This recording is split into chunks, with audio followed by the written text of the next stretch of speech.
right, Trails Collective World. Thank you for joining us this week, whether you are tuning in live this evening on the Facebook live streams on either my own personal Facebook channel or the Trails Collective or the Trails Collective Live YouTube channel. And for all of those who may be tuning into the episode after the fact, we will have it plugged. I think it exists. It'll stay on both Facebook as well as the YouTube platform for viewing after the fact. And I believe Ellie Pell will also transfer it to any number of podcast formats where you can find your favorite podcasts. So whether it's now or later, thank you so much for being on. If you're on with us this evening, feel free to plug away in the comments section, whether to either just check in with each other or I will try to respond to some of those, or Caleb or Greg will this evening. So as I'm getting into this year, I'm tweaking the format a little bit for the weekly rundowns, which I've been doing for the past probably year and a half or so. So I will start into some of these episodes, tuning us in, I guess, into some of what's shaking in the Northeast trail running world, some of the results, if there's anything FKTs, things coming up, registrations opening. We are going to get into a shorter interview with an individual from one of the results of this past weekend or something that's been shaken in the Northeast trail world. And then we will get into a longer form, deeper dive with a guest of the evening. And so I'm looking forward to this new format. I just put out a list of about 8 individuals that I have slated for a Back to the Roots format for the next 2 months. And that is really checking into really where I entered into the trail running space and people that have shaped my experience and the trail ultra community at large. So I'm really excited to catch up with these friends. They are individuals that I've been able to stay in contact with over the years, but it's always fun to have an opportunity to talk shop, so to speak. All right, so let's get into it. So this is, we're going to open with a brief weekly rundown for week ending, actually, let's just go with today, January 26, 2022. There were a few results that ran this past weekend. We'll focus on one of them. But a few that did go that I don't have the results for yet. The Sasquatch Trail Crew put on the Frosty Fat Sass, put on in South Mountain Reservation in New Jersey. There was the Angela Ivory Fat Ass that went down in Delaware this past weekend. That is one that I've done in the past. It's a nice flowing, basically 5K loop that you do 10 times. It's a little bit short, but a great winter fat ass to participate in. The Chili Cheeks 11K in Reading went down with 214 finishers. Brian Wiest, if I pronounced that right, took the overall win in 52:07, with the women's win going to Emily Dooley in an hour, 3 minutes. So great job to all those. And a Pretzel City Sports event, I believe, and an awesome community that's been long running in our region, and that is out of the Reading, PA area. So hopefully everybody had a good time out there. One I think is maybe a week or so old in terms of the FKTs. Abby Bennett ran the Mount Washington Ascent via the Lion's Head route, 1 hour and 38 minutes, and this is just an outstanding burly route. Gain of 4,254 feet over 3.33 miles, and particularly in the winter. And I guess those of you who are more FKT savvy and with the whites and more mountain savvy than I am can weigh in. Maybe it's even better once you get a baseline snowpack. But I don't know, what do you think? Some events that are open in terms of registration and filling up. There are the Notchview Ultras, 24-hour, 48-hour, and 100-mile in Windsor, Mass, running July 8th through the 10th. The Dark Side 8-hour and Mid-Maryland Trail Festival 50K in Elk Ridge, Maryland. The Cayuga Trails, one of my events that runs here in Ithaca. It was a prior national championship, an absolutely beautiful course. We did cap out this past week. The wait list is open, and there's a good chance if you get on it now that you will pull through in that wait list before the event. Usually at least 10% of the field will pull through. And I'm getting feedback on the microphone sound, not sounding good. Thank you for that, John. Well, I'm not sure what to do about that in the moment now that we're rolling, but thank you for that heads up. Is it, and John, you can weigh in, is it not great but tolerable? Let me know. Otherwise, I'm going to keep going, but let me know what you think. The Grayson Highlands 50 miles about to cap out, and the Muddy Sneaker 20K in Naples, New York is running April 16th. And registrations opening. There are in New Jersey the Thunder Chicken Squat Trail Race in Branchville and the Sterling Trail Runs in New York are about to open. the Whiteface Mountain Trail races, or the Whiteface Mountain races in the Adirondacks, one of my events, pushed open to the 29th, and I'll have an exciting. James Kenton says I sound like a robot, but understandable. That's fair. I really last time I tried a new, more powerful mic, it didn't quite work, so you guys tell me. I'm going to ditch the headphones. Guys, let me know if that sounds any better.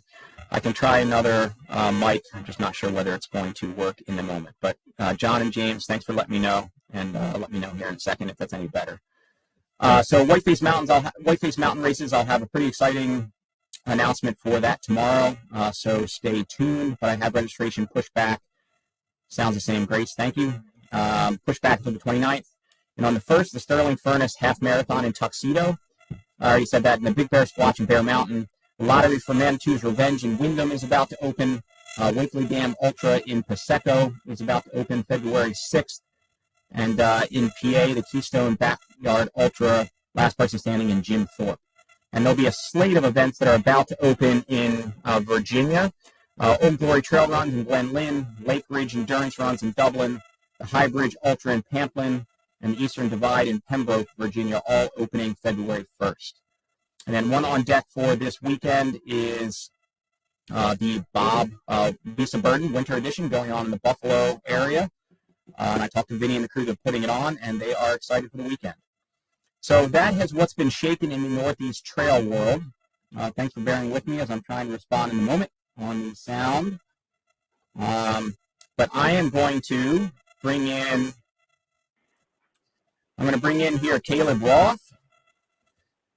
Caleb, thank you so much for being on here, buddy, and it is nice to digitally make your acquaintance. Yeah, likewise, Ian. Thanks for having me. So I'm just getting some feedback that my mic quality was not good. Yeah. So I am going to take the opportunity, instead of more properly introducing you, I'm going to let you introduce yourself and the event that you did. Just start talking. I'm going to try to figure out my mic while you do that. So tell us about who you are, where you're coming from, how you got on with the idiot runners, so to speak, and then into and what took you into a pretty stupid event this past weekend. Yeah, so born here in central PA, York, Pennsylvania, and just got involved in running like a year and a half ago. Was at the beach with family and friends and just hanging out, and thought, well, I'm just going to go for a run, I suppose. And then, So, and after that, I caught the bug and just been running and linked up, started running just the local streets back home, York City, and got linked up with a great club this way, York Roadrunners Club. And then they have a division of the York Roadrunners, that's the York Ridge Runners, and which they run trails in the area. And I started running with them, and initially they do a group run. They do a group run Tuesday nights, and I went out with them, and I didn't even know really you ran trails. I mean, I hiked them when I was younger and camped off of them, but I thought, wait, you run these? But so I went out with them and just fell in love with running on the trails. And as I started running with them more, I got to talking about this world of just running longer distances, where I would talk to the guys out there on the trail, and they, people run on these for hours. I thought, wow, you can do that? The human body is capable of doing that. So it piqued my interest. So I thought, I'll go for it. So that was 2020. That winter I did Mason-Dixon Shortest Day was my first ultra, which is like a 50K plus. And then after that, which was a ton of fun.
Damn it. Hello? Can anybody out there hear me, or is Caleb still live?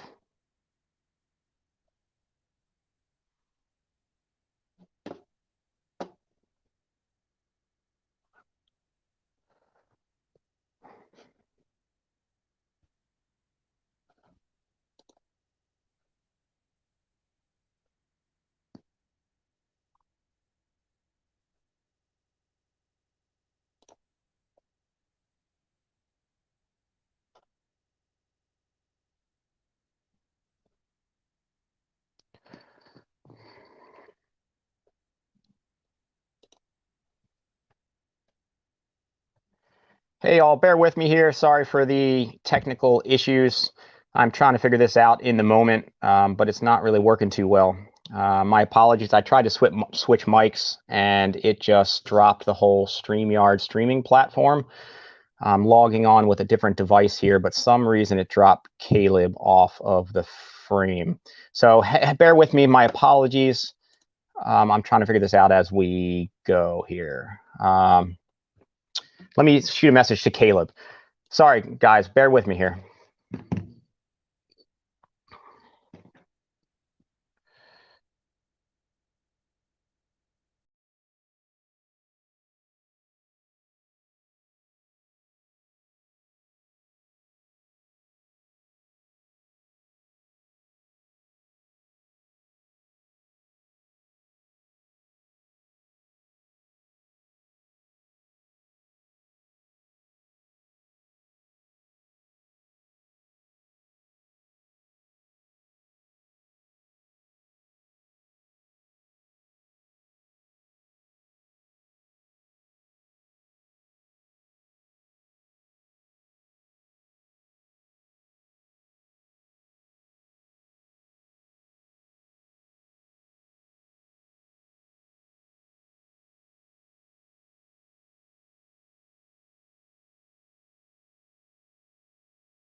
All right, still trying to figure out these technical issues, y'all. My apologies. We've been pretty good. As I'm still trying to figure this out, just so you all know, I had a pretty successful run in the past year and a half with, I think, no technical issues with StreamYard, the platform I'm using. Then my computer inadvertently got run over by a few cars end of last year, and the new one's giving me some issues. So hang on while I try to contact Caleb, get him back on, and weigh in with my other phone here. Let's see. Gar. And to Grace's point, weighing in on the comments, it's bound to happen at some point. I got off pretty easy with the past year and a half of no issues. It's bound to happen at some point. I just got to figure out how to get Caleb back on here. Caleb, come back to me, brother. And in a minute, maybe I'll bring in Greg and we'll start rolling. So, well, this sucks. Hang in there. Thanks.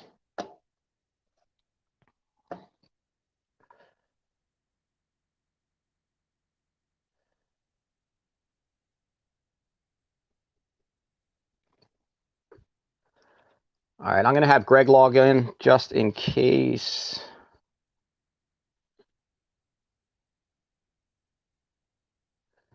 The Caleb's not able to get back on with us.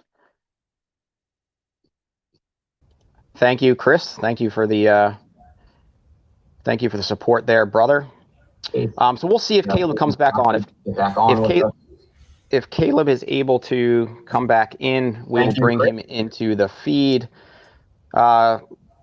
Loomis, good to see your face, brother. Hi there. Hey, buddy. Trying to work through some technical issues here, which is awesome. I guess this is very indicative of kind of ultra and 100s. You know, you get in there and you experience some technical issues, and it's whether you can kind of pull yourself back together and come out the other side. So we'll make it a testament to ultra at large. So for those that are still hanging with us, so at least on the audio quality, you can hear me okay. Is it a little bit better than it was in the beginning? You can see Loomis okay.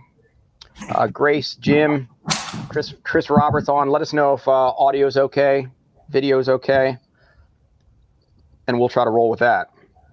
Much better. Thank you, Kelly, for weighing in. All right. So if Caleb comes back into the stream, we'll maybe work him back into discussion. Otherwise, I will bring Caleb back on for another episode. Maybe we'll roll with him next week. For all of the idiot runners out there, which Caleb was participating in one of the events, sorry about that. This was your moment to shine here, but we'll get you back on. So going deep this evening, launching into the roots portion of, I guess, the next couple months is going to be a buddy, Greg Loomis. Greg was a teammate of mine, and really, sorry, I'm very distracted. Caleb's trying to log back in. Hang with me. Let's see. Let's try this again. All right, Caleb. Yeah, I don't know, but that's just part of the idiot experience, I guess. Is idiots on the back end of a technical, and here I was trying to get you to happily introduce yourself and spin with the format, and then I don't know, it all went to crap. Yeah, I don't know what all people got or. If they got yeah, dude, I don't know, but I have a buddy, Greg Loomis, on with us at the moment. But Caleb, let's roll with you though, because I want to give you a little bit of spotlight. So take us a few minutes, and Greg, you can kind of weigh in or just chuckle at the stupidness of what Caleb did this past weekend. But Caleb, sorry, take us back through it again. Where you're from, what brought you into the sport, and then get into really just the stupid nature of what you did this past weekend. Okay, so born and raised here in York, Pennsylvania, Central PA. Started running about a year and a half ago. Like I said, with my family at the beach, and just thought, I'll just go for a run. And then I caught the bug, and then just kept running ever since. Came home, started running mostly like the roads just in town here. And then got linked up with the York Roadrunners Club, and they have a division of the Roadrunners called the Ridge Runners. So they hit the local trails in the area, state parks. And I started running with them, and they said, about these ultra marathons where people run. Yeah, they're just stupid though. Yeah, I'm just like, how you run for like 12 hours, 24 hours? People do that? What? Wait. And then I was like, that sounds cool. So I'm gonna try it. So then that winter of 2020, I did the Mason-Dixon Shortest Day, the local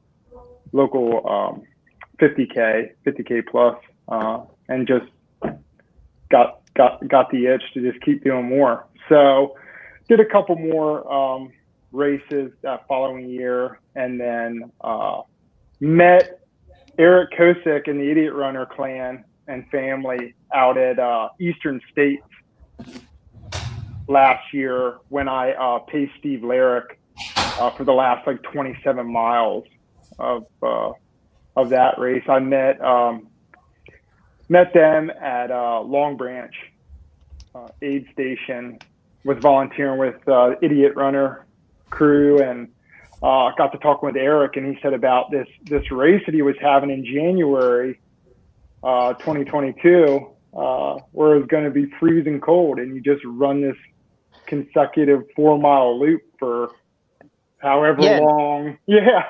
And so what part of you was like, oh, that sounds like something I want to do. That sounds like a good idea. I'm not sure because I guess I'm so intrigued by the fact that like, just the nature of how far can we push ourselves? Like, what's the limitation? Uh-huh. Like, is it temperature? Is it distance? Is it terrain? Who knows? All So of I the guess above, right? yeah, exactly. So that's what kind of piqued my interest. And then like once we got the weather report that it was like the morning, it was like I don't know what the official temp was, but it was like anywhere between like some people were reading -11, others was like -16. So it was. And so you're like, this is what you signed up for. I mean, that's yeah, yeah. that's it. So just jumping right into the race. Or the event itself, I was just so privileged to be there, number one, and just be with a great group of people that are just, that's part of what, Idiot Runner and Eric Kosick and the family and everyone, they're just, so encouraging and inspiring. But anyway, started doing this loop and, felt pretty good. I went through a spell there at like, when I hit like 30 miles, there was like 12 miles where my stomach went south and I wasn't sure. I had to ask the Mother Nature gods if I could use the bathroom trail side. So I had to do that a couple times. Yeah. And then it turned for the better after that. So I just kept motoring through and yeah. And when you say motoring through, I mean, you're getting up and, I mean, this is the longest event that you had done by far, right? In terms of distance? Yeah, I did longest day. I did the longest day. That's right. Longest day is 100K? Is that what the longest day is? Yeah, it was 100K. So right. Just shy of what I did before. Longest day was 57 miles. So I ended up with like 51 this weekend. Yep. And so, it's but the conditions, were just kind of ridiculous. And it was a last person standing format, right? Is that kind of how they ran it? Yeah. So we had 6 hours to complete 6 loops. So I ran it with a little bit more time to spare at the end of that 6 hours, so I could take a little bit of a breather and get some calories and refresh for the start of another 3 hours that they had, where you had 3 hours to complete 3 loops. And then after that, each loop, he started deducting the time. So after 9 hours, then I think we went to, you had 50 minutes to complete the next loop and 45 minutes after that. And so with that last loop, there was just me and Adam Cole, awesome guy. We showed some great conversation of miles out there, but at that last loop, I completed in that time frame. So yeah. And this tying into, we'll get into as we go deep with Greg tonight. Greg going back a ways in the trail and ultra community and space. I think it's awesome what the Kosicks are putting together. I mean, Idiot Runner. I mean, what do you think? I mean, is that like, how do you feel about calling yourself an Idiot Runner? You kind of, is that, I mean, you're in that bunch now. I mean, you're, I don't know. You kind of look like a smart guy. I mean, you're wearing glasses and, so I don't know. Yeah. And you got it looks like a good mullet from here. So it looks like what you're doing. Sweet. Yeah. Yeah. But you're part of the Idiot Runner clan, but it speaks to a very cool kind of homegrown community and classic kind of trail and ultra. Very much all inclusive, all welcoming, just having fun out there in a really good family kind of atmosphere. Yeah, you're exactly right. That's what it is. It's about a group of people that, are encouraging, uplifting, they persevere, they're resilient, and we share conversation and have great time. And so the idiot is just a name for kind of going out in -16 degrees and running for 51 miles. So And it is the slogan very much played itself. What's the slogan again? You're smart enough to know this is stupid or something like that. What's the official slogan? You're smart enough or we're smart enough to know how dumb this is. Yeah. Yeah, there you go. Right. Something along those lines. Sure. Yeah. Which very much does speak to what you were out there doing. Yeah. But it was awesome. I think it was impressive for sure. Particularly in those conditions. So what do you got ahead? What are you looking forward to? Anything this year as you plug into the scene more? Yeah. So I'm signed up for the Triple Crown now. So I'll do Heiner and then World's End and the Eastern States. And there's just been some talk and dabble about throwing Black Forest in there. I don't know if I'm going to do that or not, but you might as well. Yeah, at that point. Yeah. That's what everyone says when I say that. So I don't. Yeah, we'll see. I'm looking forward to it though. But you are going pretty full tilt into it. I mean, doing the Triple Crown when you're kind of just getting into the sport and the nature of the endurance space. I mean, you are just throwing yourself right into it. Why not? Huh? You might.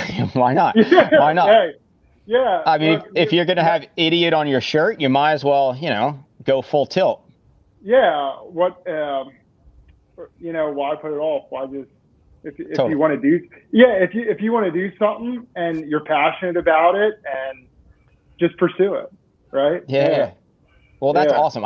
I'm really excited for you to be beginning the journey, and that the community around there is really, I don't know, taking hold, I guess, and it is growing and is bringing more people into the community in the sport and in the, I think, mindset and personality set of, to a certain degree, where the sport was born, bringing people like yourself just out of the woods basically and throwing them into the amount of hurt that you have coming at you this year. That's pretty exciting. Yeah, it is. It is. I love meeting new people and getting them involved in trail running, and just for them to realize their full potential, not just in running, but just in life as well. So, do you want me to show you this awesome sword? Oh, yes. Yes, I very much do want to see the Pip Sword. Yeah. Let's see what. Yeah, that's so is that legit kind of metal going on there? That's no like it's a legit sword. Yeah. Danger when handling. Yeah. That's awesome. Loomis, I'm assuming you don't have a sword as a finisher. I have an army sword, but that's not real. It's not, fully serrated. And from my running career, I've never gotten an award like that. So bravo to Caleb for going at it and doing so well. Like, it's amazing that in just a short amount of running history, you can run at that level. Incredible. I appreciate that. Thank you so much.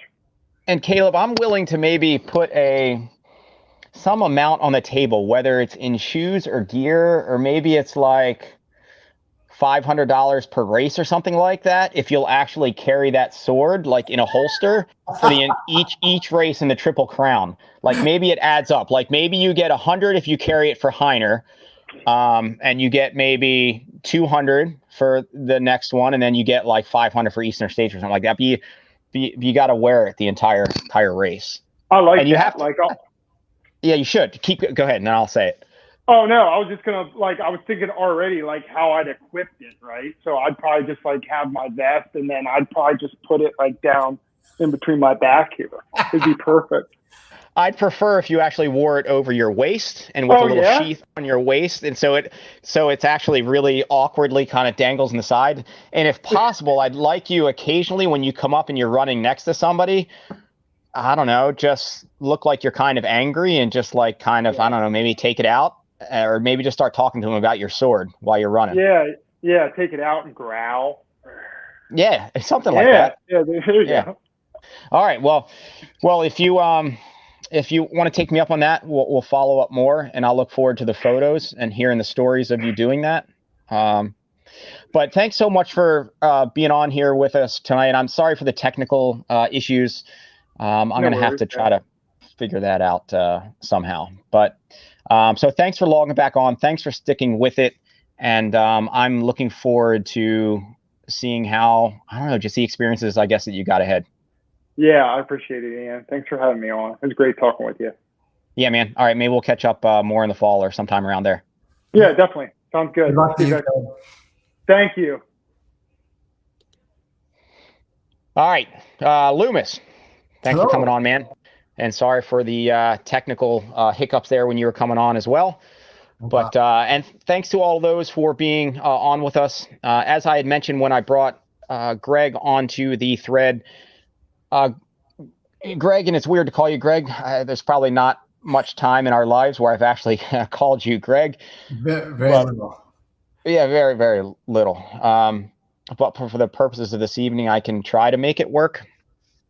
So Greg, one of my college teammates at Ithaca College, and so background wise, I was a pretty good runner in high school, but I was always I think the smaller, the little guy. And I don't know for other people, but when I'd go to races and particularly invites of people you didn't know, you'd kind of look around and you kind of eyeball the competition or the other people that were arriving, and you kind of get in that weird nervous space of, I wonder if they're really good. And for me, it was always, I think, looking around, you'd see these high schoolers that would arrive with these full on like beards, like just mustaches and beards. And they were just these clearly more developed male specimens that I was. And so leap forward into college, trying to come in on my own, but still probably couldn't grow more than a few hairs on my face.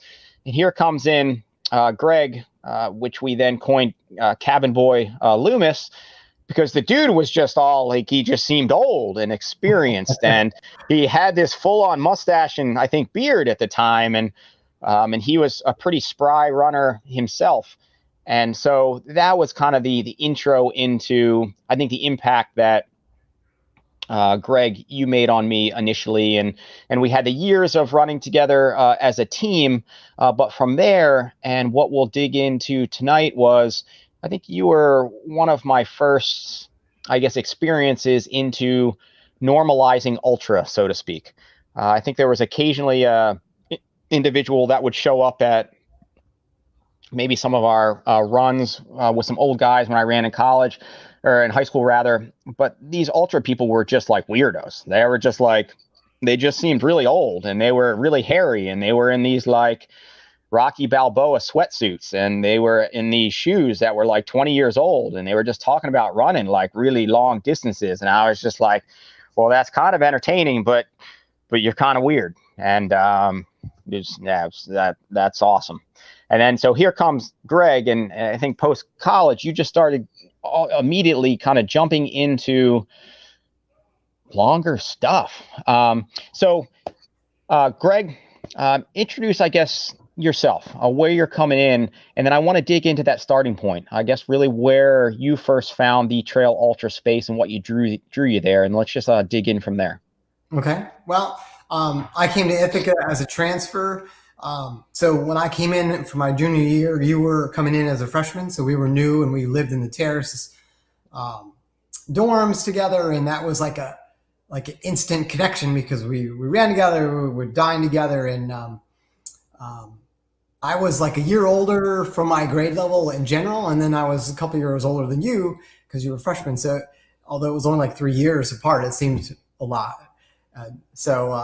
There maybe, I don't know if there was some mentoring or in there, but you certainly were a superior runner to me right off the bat. But we were fortunate to have a great run there, and went to nationals my senior year, your sophomore year, as a team, which I think I hadn't done in a long time.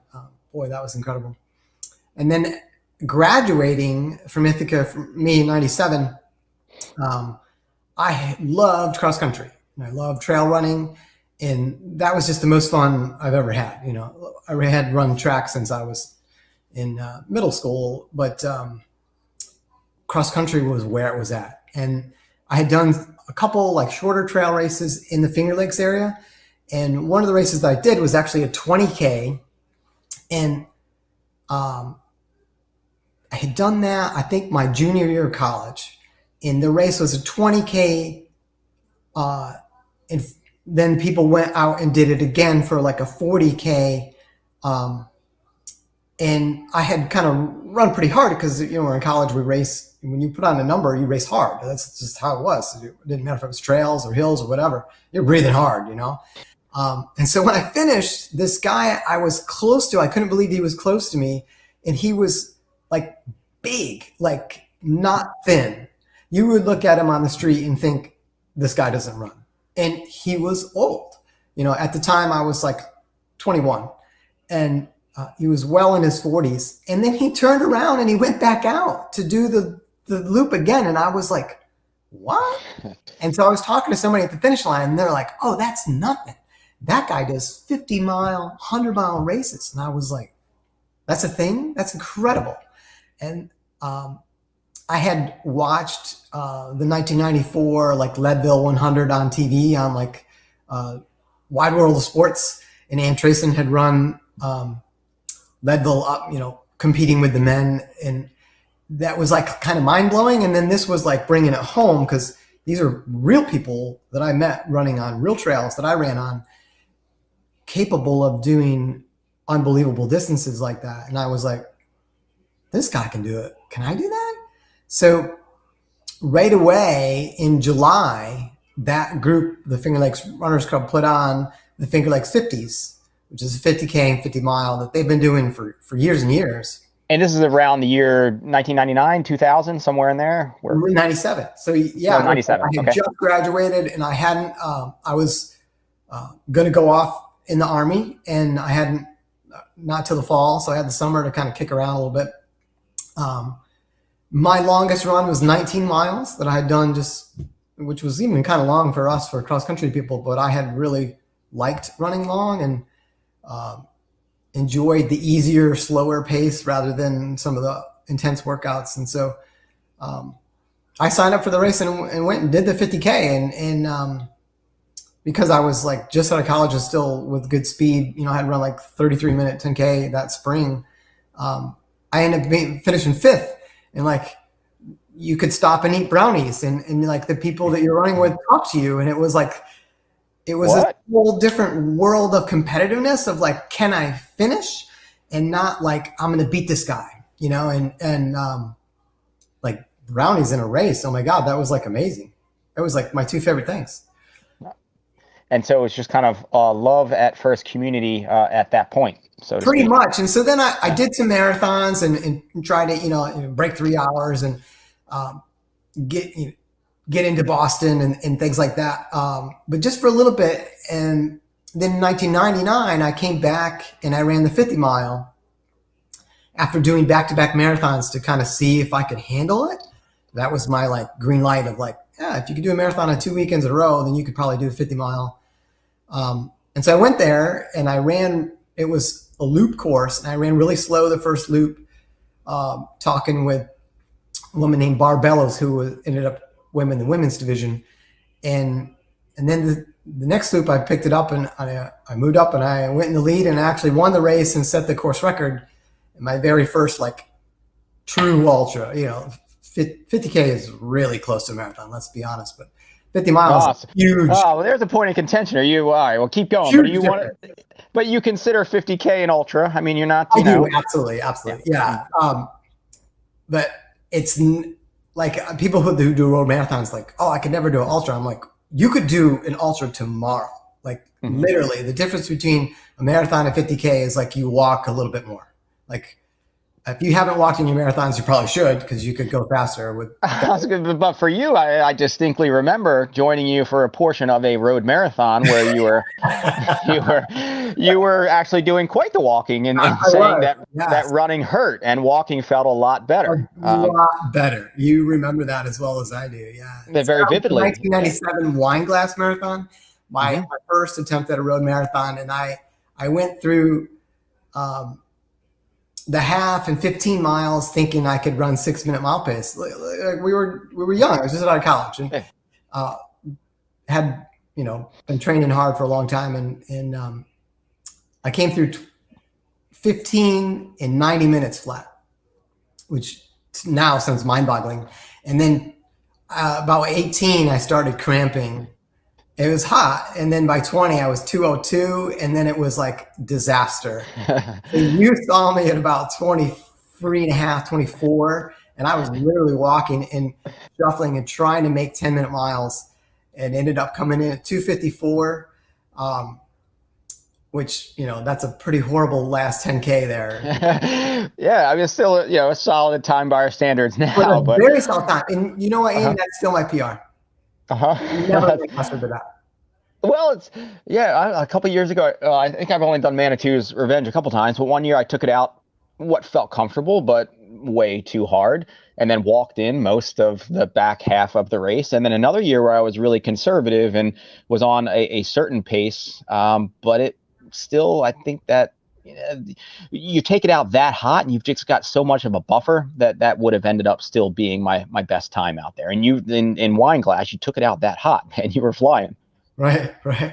It's one of those things where you're like, man, if I could have the experience and the knowledge I have now, but the fitness I had then, oh my God, I would be incredible. But that's not how it usually works.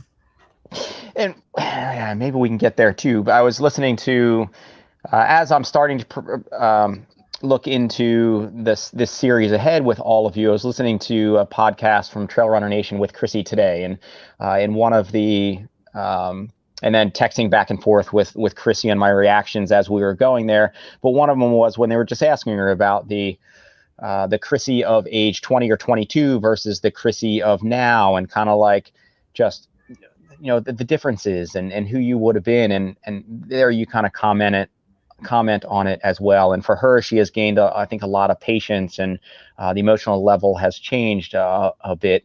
But there you reference it as well, right? In terms of who you were when you first got into it versus now. Yeah, it's a, like I can execute now, like just, to almost as good as you could possibly do. I feel like I get a lot out of myself, where when I was younger, it was just like, let's just run, I kind of envy like Caleb was just on, like he's in this new growth phase. Like that kid's going to get better, or he's not a kid, but he's going to get better probably another 5 years without even thinking about it. He doesn't even have to do smart things in training. His body's going to continue to adapt and improve. For most people do like a 5 or 10 year arc where they improve no matter what age they start at. There's that improvement curve.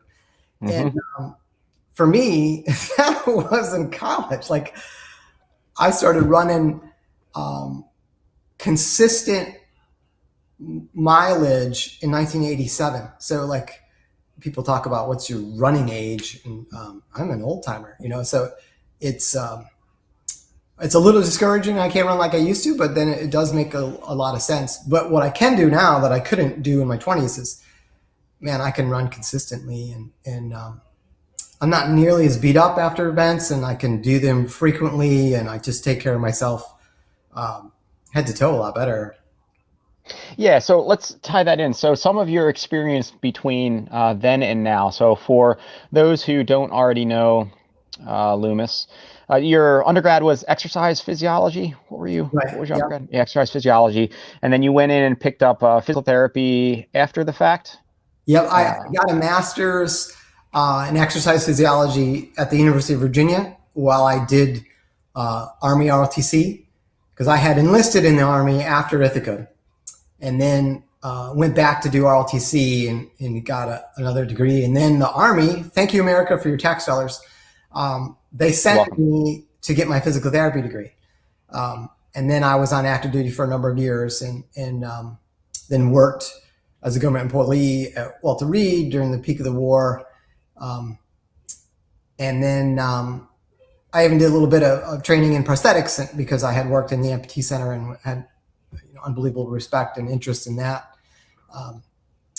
And then we moved to Richmond in 2012 when my daughter was born, and we've been here ever since. And I do physical therapy just part-time, and I'm still in the Army Reserves. So I got off active duty and was out completely for a while, and then went back in the reserves.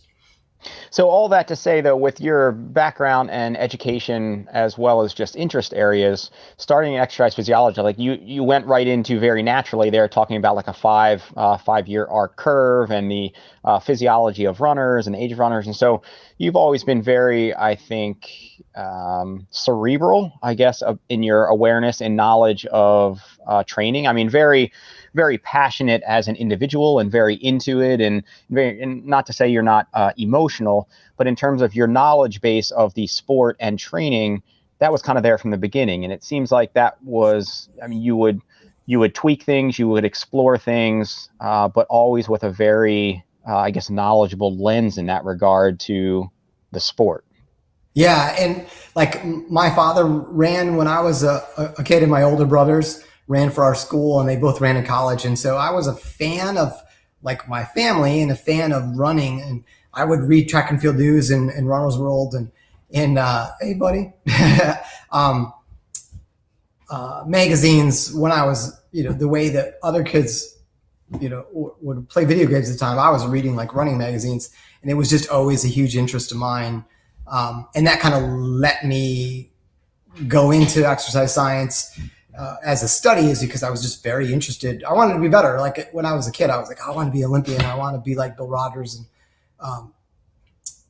And was kind of doing all I could to get there. I was thinking today that I was going to be on the show, and I was remembering that first semester when we were together, you caught me doing a triple run. Do you remember that? Like we were doing doubles. We'd do a morning double, and then we'd have regular practice at 4:00.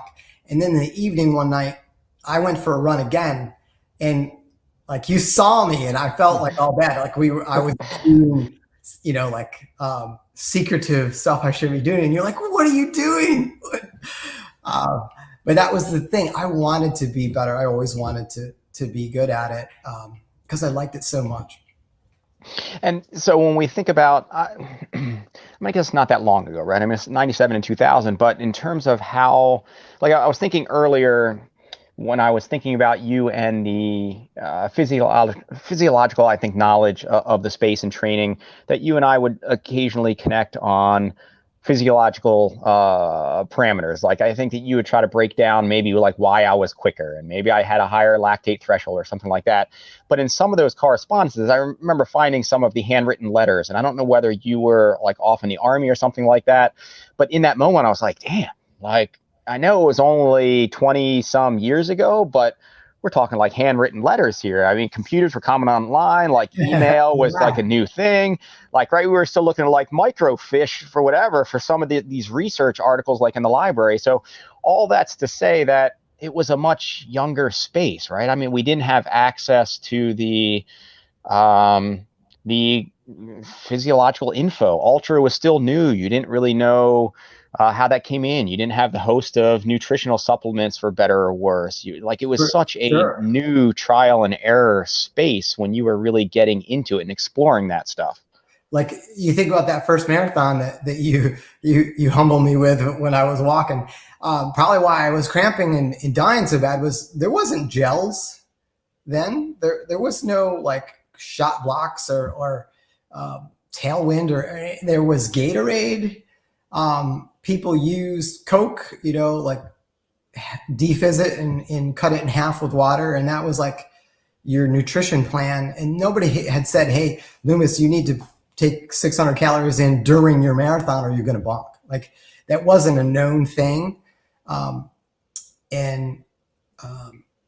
the sport has evolved, like it's amazing how much is out there for people to learn now. Like there's all kinds of books on ultra running, and you could go on the Trails Collective site and learn all about the course that you might be signed up for, and like training philosophies, and you can bounce things off people that have already been there, done that, or experts, and everything's so much more accessible. I think it's always a difficult sport, but I think it's easier to get into it and to do well at it now, where I think we had to kind of find out the hard way, like, whoo, that didn't work, and figure some of that stuff out as we went.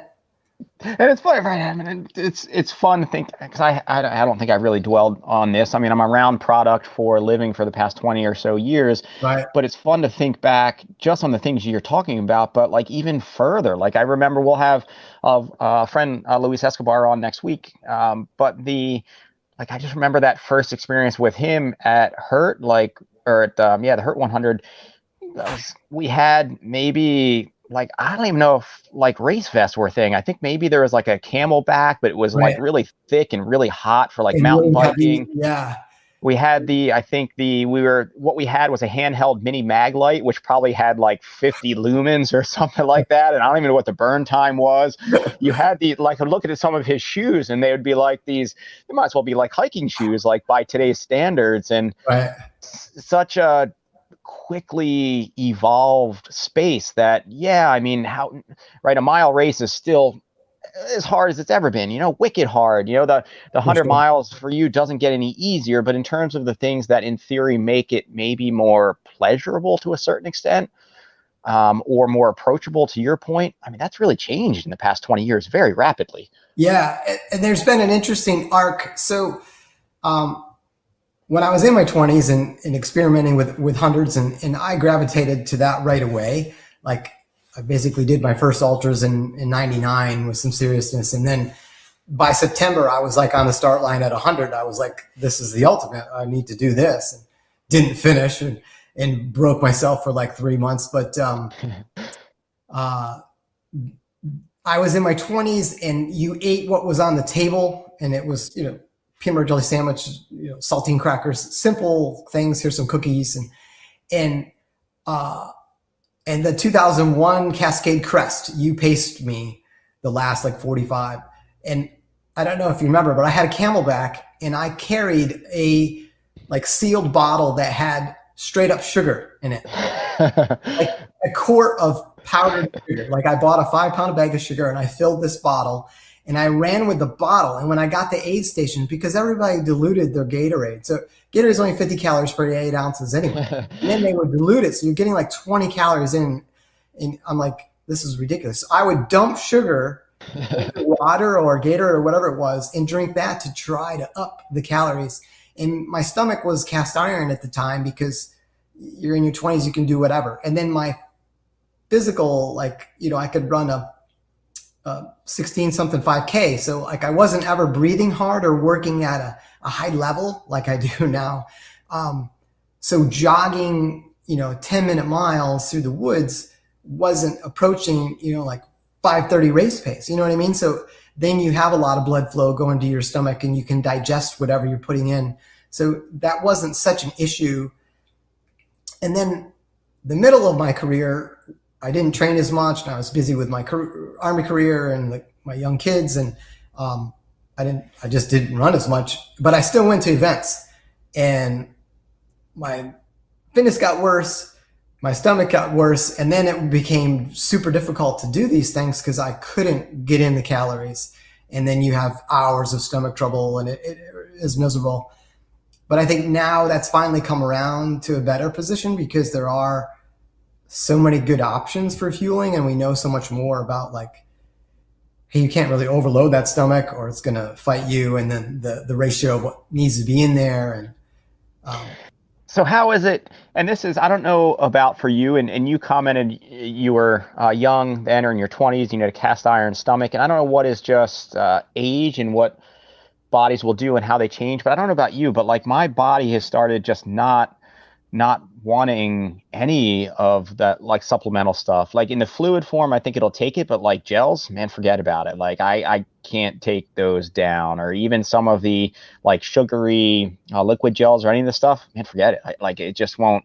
It won't do it. And so I guess all that's to say, I've kind of gone back to whatever's at the table at aid stations, and whatever my eyes say that my body wants is what I'm going to give it. But are you able to still, I think, play with some of the newer products or gels when you're really going long? Is that kind of a mainstay in your nutrition, or what are you using in the longer efforts? Well, I think I have a colitis condition, and it has made things horrible in this realm. And then starting in May last year, I was able to get some like a different idea of like what I wanted to do fueling wise. And it was like, it has to be more pure, real food, in away from the sugary type stuff. Cause I end up just rejecting that, or I get too much fructose down lower on. And then you're just super uncomfortable and not processing it. And things have gotten better now that I'm using, the gels that are like more natural, like baby food in a sense, that's what's in there and not just a bunch of chemical and sugar. Yeah, right. So you do have the Springs of the world, or you've got like the Justin Spring energy gels, and it's been amazing. Like, I've tried to run through the math of like what I actually ingested in a couple of the races I did last summer. And I was able to ingest like 9,000 calories during 100. And a couple of those hundreds were like 32 hours. So that's incredible. I did hundreds early on where I would eat like 2,000 calories and just feel like death for hours. And you can't do well unless you're taking in like at least a third of what you're expending.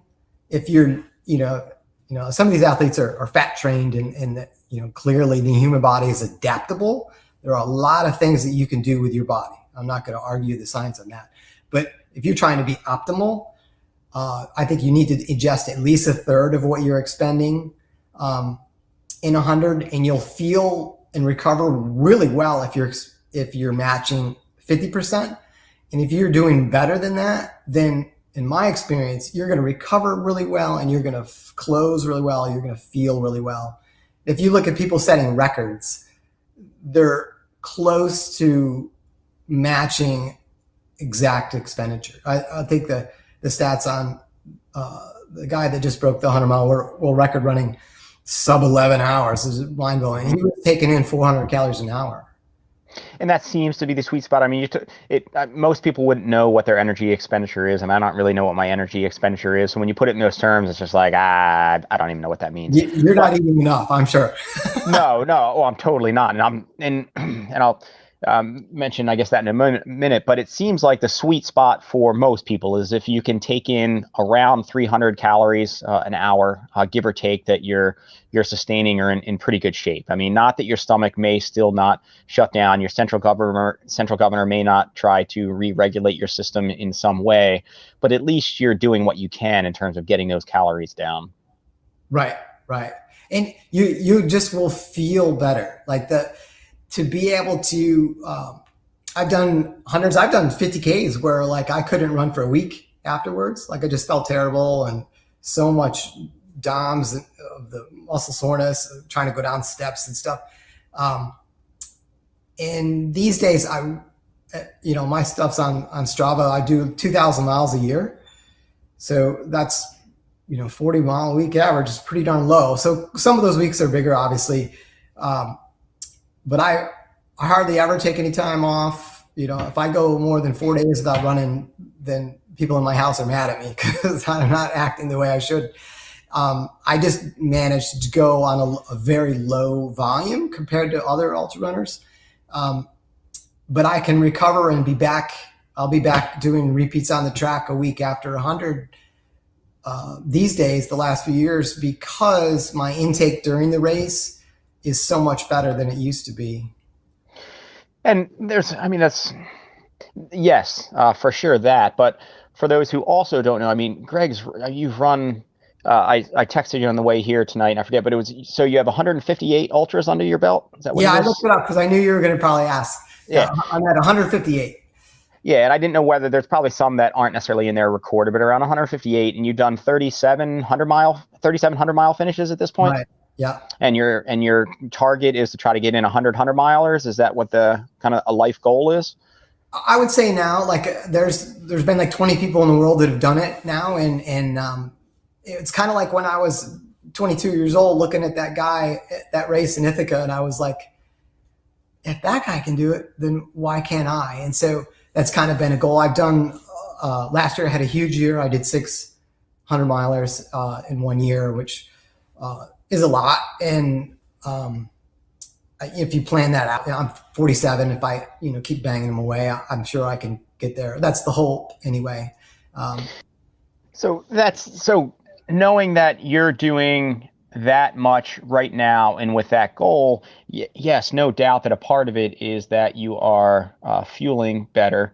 But I think that you're also, like you said before, I mean, you're a different person at this point, right? I mean, you're approaching them more conservatively.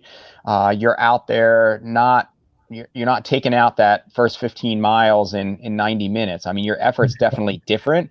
Yeah. And I mean, so if you're not frying yourself in the first like 50K or whatever, not cooking yourself, and you're taking your time, you're more out there for the finishing, the experience, not that you're still not putting in a good effort, but it's much more pedestrian than where you were 20 years ago. And that makes a huge difference on I imagine the impact on your body and the ability to recover and come back for the next one too, I would guess. Yeah, I think there's Nick Corey has some really good writings and explanations on his website about kind of green line racing, which I think a couple of years from now, this is going to be like everybody will talk about. I had a green line race. And what he means by that is rather than redlining where you start fast and then crumble and then fade and finish at a pace below what the average pace would have been, you're able to start out maybe like the way almost all elite people race their marathons now, which is aiming for like a 3% negative split. Like if you're going to set a world record in the marathon, you're not going to go out too fast. It doesn't happen. Like it's such a fine line of like what you have to do to really nail that. And the answer is you got to go out and then pick it up towards the end. And to be able to do that, you're managing things. And in ultras, that was never ever thought of by most people. You just kind of ran and survived. And when you had to start walking, you started walking. And then when you needed to sit down in an aid station for 10, 20, 30 minutes, you did that and you would recover and then you get back up. And I think people have the ability now with all the better gear and better nutrition that's out there to approach it more in that mindset of like, I'm going to try to even split this or closely track what I'm doing. And that takes a lot of discipline. So like the last race I just did 10 days ago, it was a 5-loop race. And so it was very easy to measure, these are my splits and this is my target, and not go out that first loop of 20 miles at a pace that wasn't sustainable. And like I said, 20 years, I would have never had the mentality to have that kind of restraint. And I think some of that was ego at the time. You're like, you look around, I think it's human nature, especially as someone who was an athlete that ran in college, to look around and say, I don't belong with these other runners. Like they don't look like me. They don't have my background. Like I know I'm faster than them. I'm not breathing as hard as this guy. I should be in front of them, and I battled that a lot, like, and then transition from like sponsored Montreal guy to, just dad bod racing. I've let that ego go. And now the last 2 years, I'd say I've been able to kind of approach races with hey, I'm going to run with my camera and take some pictures in the beginning. I remember doing Hard Rock and I didn't even bring a camera. Like, how ridiculous is that? That it was too much weight, and I was like, I got a number on, I have to be serious. And, and now I think that's like almost comical. And I look back at my younger, dumber self and I'm like, why did you do that? Like, just enjoy it. And now I do, I'll stop and smell the roses, I guess. And that helps keep your pace down in the beginning. And then over time, you end up struggling to do what you were doing in the beginning easily. So the name of the game. And as we go, for those who are tuning in with us live out there, if you are on I think if it's on my personal Facebook feed, I don't think I see the comments for whatever reason. If you're on the Trails Collective Facebook feed, I think I do see the comments. And if you're on the YouTube Trails Collective live, I think I do see the comments. So all that to say, for those who are tuning in, if you want to weigh in with any questions or comments, I can try to plug them. We can try to answer them. We can try to go a little bit deeper into a certain topic area if something catches your interest. But I may only see those comments if it's on the Trails Collective Facebook live feed or the YouTube live feed. So let us know, and I will try to capture these as we go. And definitely on motivation theory running, they can humble, but I think also very much inspire. There was a part also, let's see, what else I caught today listening to also on Trail Runner Nation, just because it also popped up, and I was very intrigued by their 2 interviews with Joe Yuhan and talking about the central governor.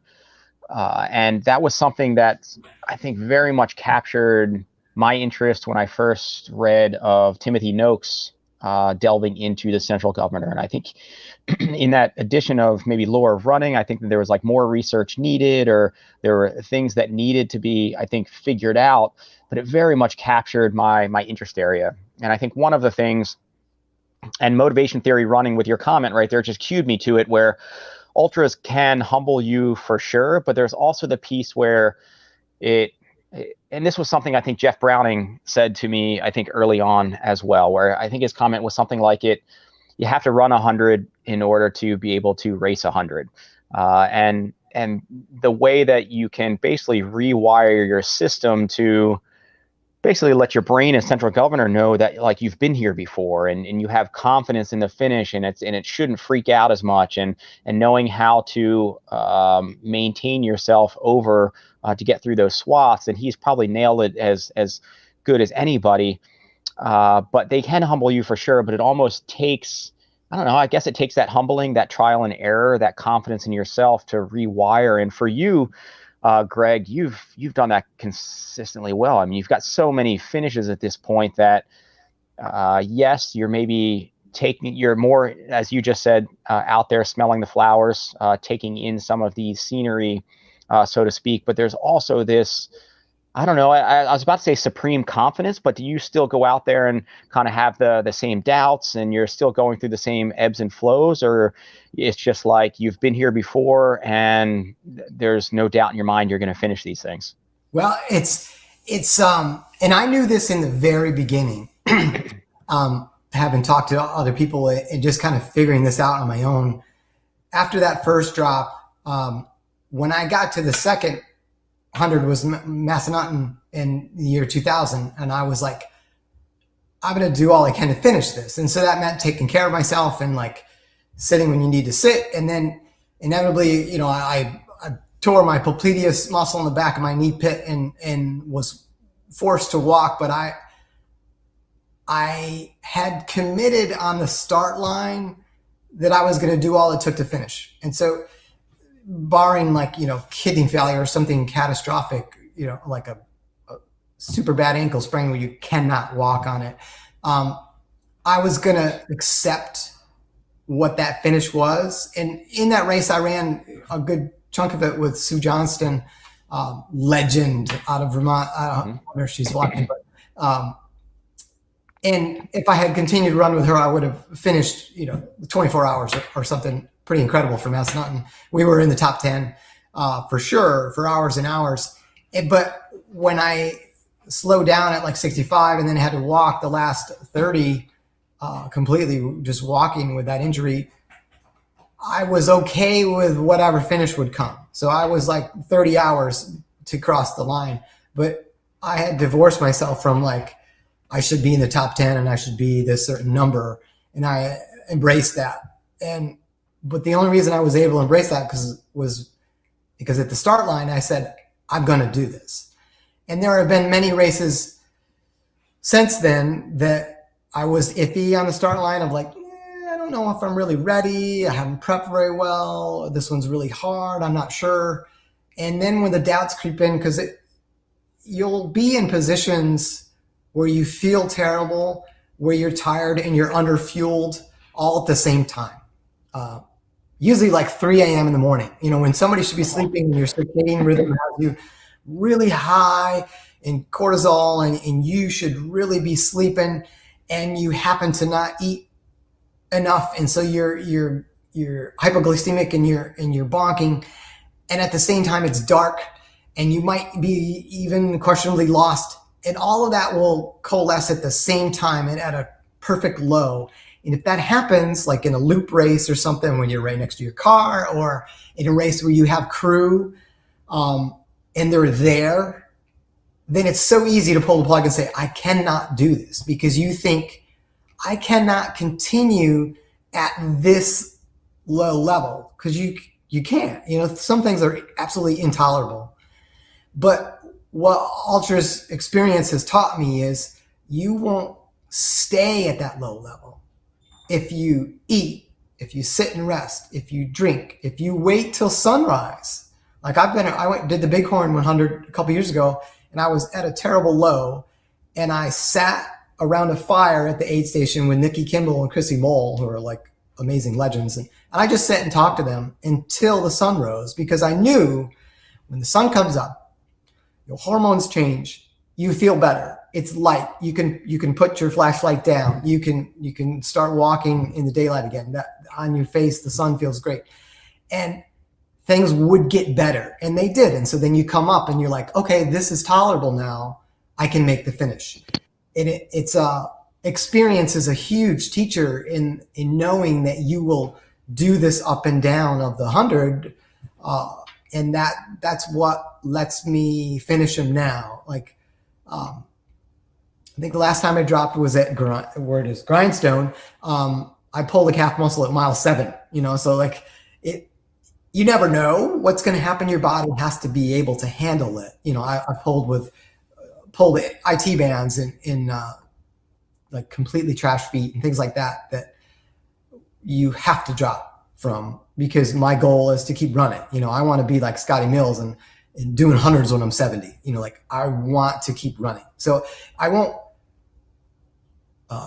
like say I'm never going to DNF, and people that are like completely against DNFs, they're missing out a little bit, because you gain some perspective. It's like the gratitude for highs and lows of life. If you never have down times, then you don't appreciate the mountains. So I won't say that I'll never drop again, but man, I've had a good string now where pretty much since my daughter was born in 2012, there hasn't been a race where I wasn't in it to finish it, and then capable of doing that if you wait out the low spots and if you mitigate those things with it's all the things you need to do in terms of hydration, nutrition, having warm clothes in your drop bag. So there's a lot that goes into that. I've had races where my flashlight went dead and I was running slower than anticipated, so I didn't get to my drop bag where there was my backup light. Dumb, carry a backup light. Sit down in the middle of the Old Dominion course at night and wait for another runner to come, which took like 28 minutes for the next person to come. You learn. So am I ever going to run 100 where at night I don't have at least 2 working flashlights? No way. Those experiences have to bite you before you figure that out. Yeah.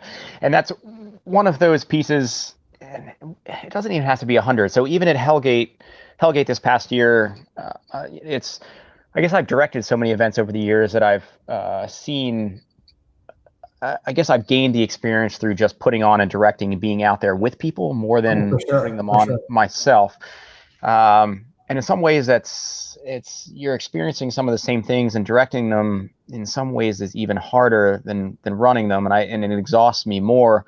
But one of the key things that I think I'll often relay to people is, whether it be something like Hellgate where it's starting at midnight and then going through the night, so it's starting you intentionally in that really awkward time and space, and where your body just shouldn't be out there doing that at like that hour, or whether it be getting into the upper miles of 100 miles and going through the night.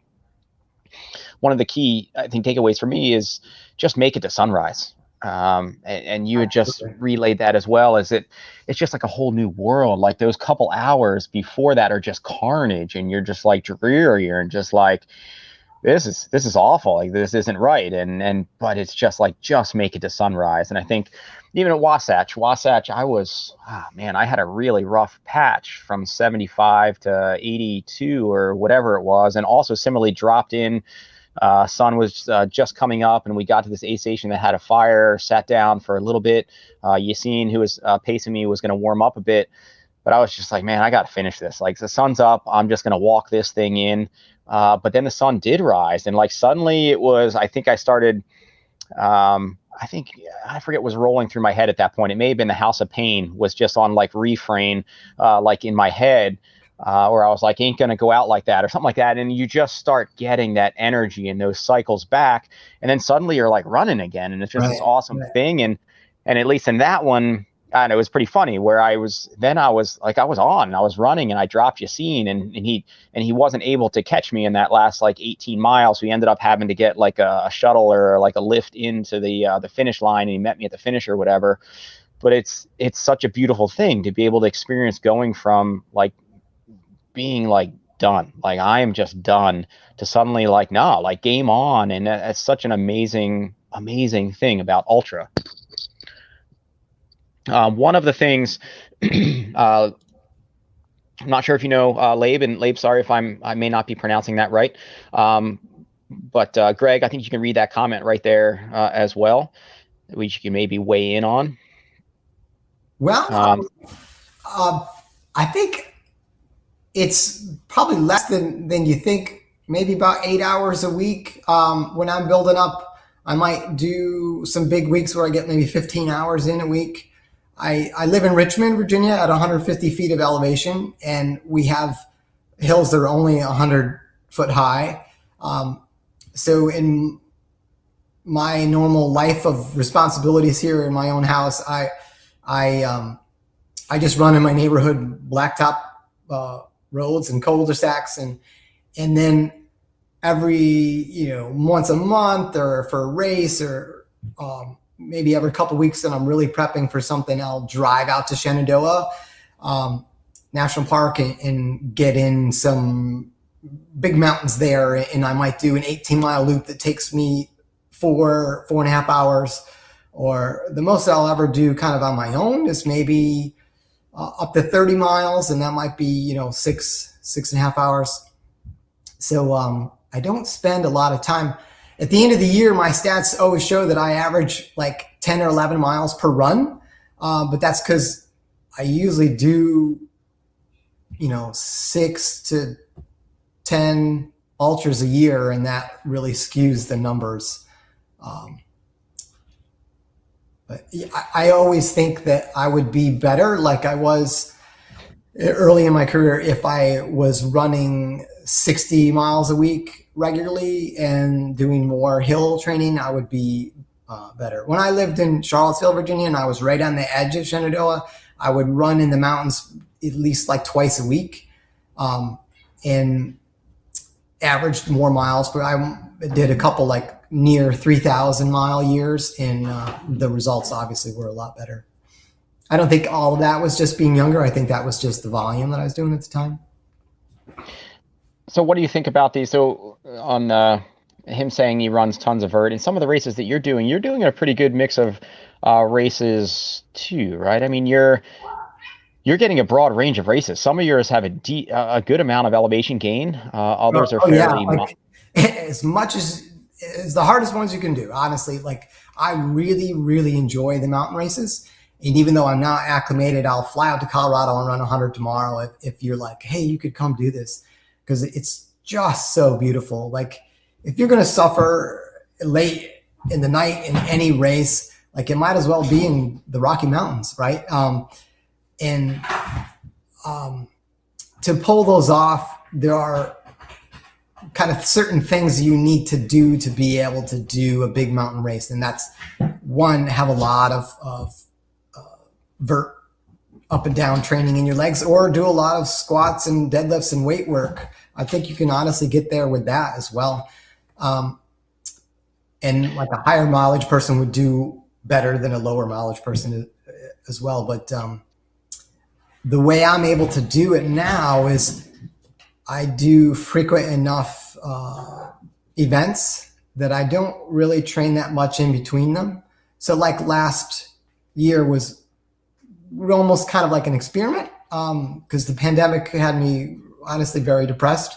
And it was like you took away my whole community and my identity and my favorite thing in the world of trail running races. And in the year 2020, you had nothing. And so then 2021, it was like, you know, blah, blah, blah, blah, blah, as much as I could. So I raced hundreds in May, June, July, September, and November. Really packed them in. And then you don't really have to train much in between them, because you're recovering, and then maybe get you like 2 good running bouts. And then you're back at it. So if you're 6 weeks between hundreds, then obviously there's no need to do extra on that. So how much is that, even on that concept though? I mean, you're in that period, are you still doing, and I know you were earlier in the season, but are you constantly year round doing a significant strength training protocol in there, like for leg strength or otherwise, or is that more early season? And then you're saying you're pretty much just relying on the events to carry you to the next event? Well, you know, I'm a physical therapist, and so I'm finally waking up to doing what I tell people to do with their lives. And so in 2016, I finished the B series here in Virginia, which is Horton and Clark's 6 events during the year. And it's really hard. The fall has a 100-miler, a 50-miler, and then Hellgate. And I had like literally 5 different injuries at the end of Hellgate that were all like niggles and overused tendonitis stuff. And I said, I have to change my life. Like, I hadn't done any strength training. I wasn't doing any speed work, and I wasn't doing any flexibility stuff. I was just running and being a dad and being, you know, working. And at that age, I think I was, well, like 42 at the time. You can no longer do that. Like someone like me who'd been running for 20 some years already, you can't continue to run the way I want to without doing that other stuff. So I started doing yoga in 2017. And that changed my body dramatically in terms of, I'm more flexible now than I was when I was in college with you, Ian. It's just, and I don't have to do a lot of it. I do yoga like once or twice a week, and I'm maintaining what I gained by doing it kind of frequently in 2017. And then the last 2 years, I started doing a ton of body weight exercises, planks and push-ups and pull-ups and in single leg Roma deadlifts and in squats and step-ups and things like that, calf raises, heel raises, just from the foot up, once or twice a week as a way of kind of like creating the body that I want to have going forward. And if you talk to anybody who's doing ultras that's in their 60s, and I have specifically like, how are you still doing this? You know, I want to know. And they'll tell you straight up, you need to do flexibility, you need to do strength training, because every year after age 40, you're losing, you know, 1 or 2% of your muscle mass. Thank you for not having testosterone and growth hormone around anymore. You know, it's just dips, whether you like it or not. And so you have to fight that by constantly trying to create some of that. And I don't go to a gym and lift heavy weights. I do have a couple kettlebells, and we'll do a little bit of stuff like that. But the body weight work has been enough for me, and it's allowed me to really just feel much more secure when I'm running on trails. The medial lateral stuff, I'm just more stabilized. And I've really been lucky that I've been injury free the last couple of years, despite running a lot more events. Yeah. All right. I'm going to plug in a comment here from Chris. And it was, if Chris, you've been with us the whole time as well.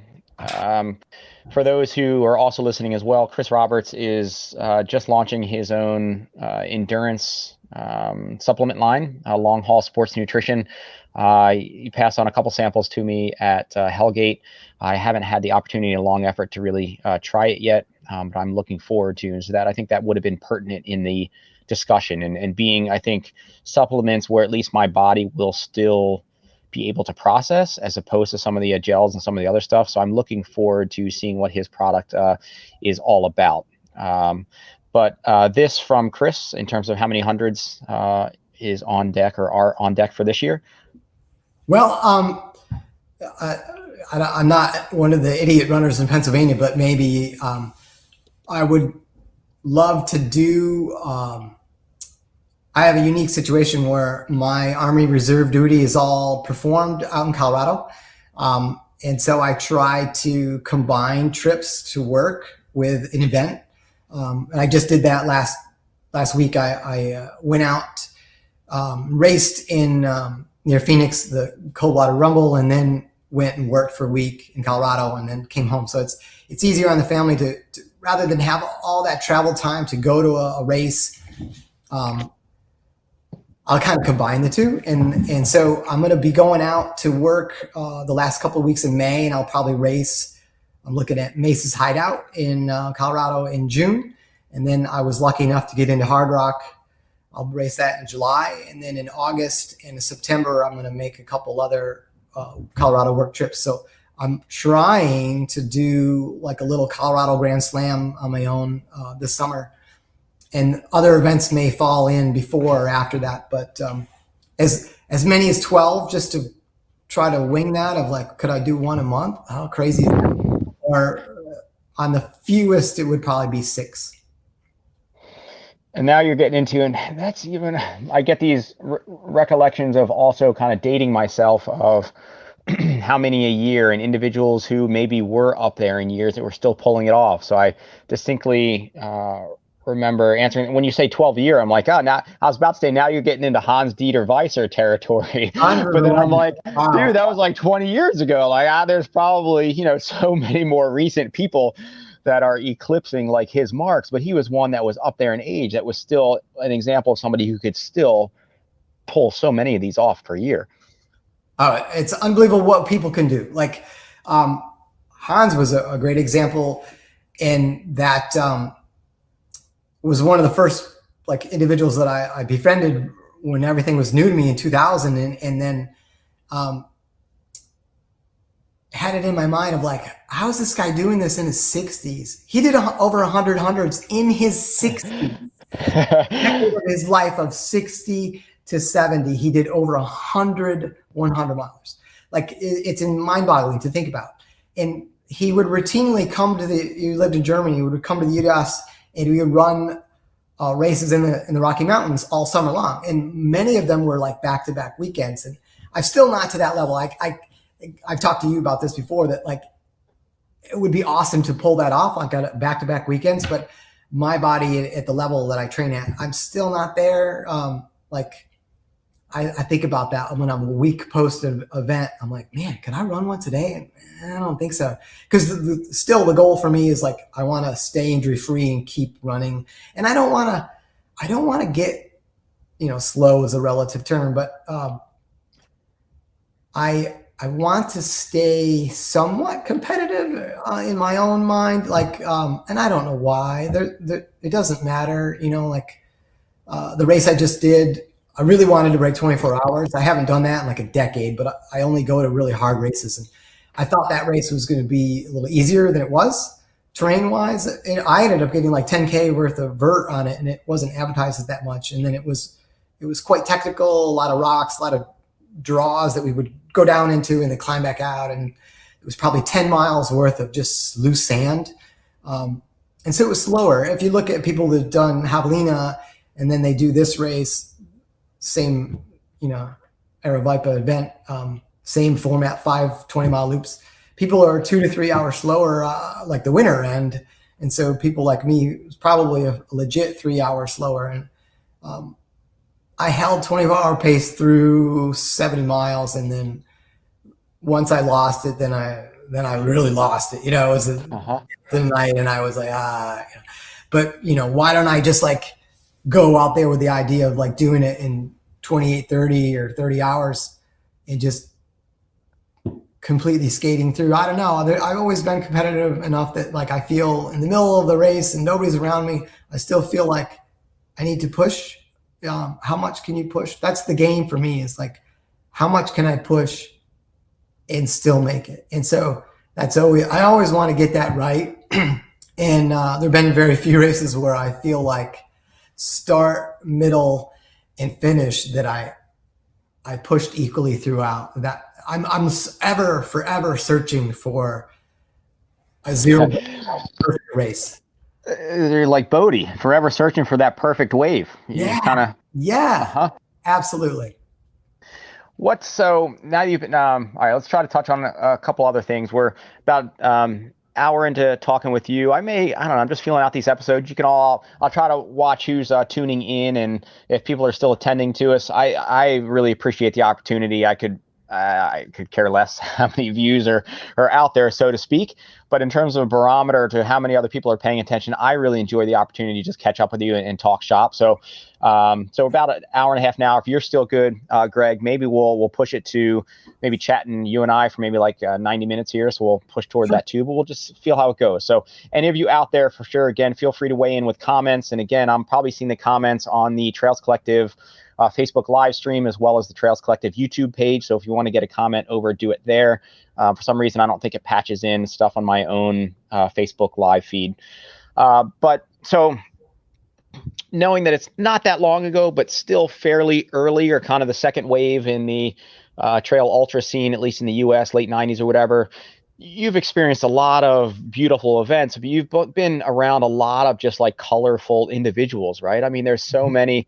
I just said like Hans-Dieter Weiser, and there's so many others that just pop out.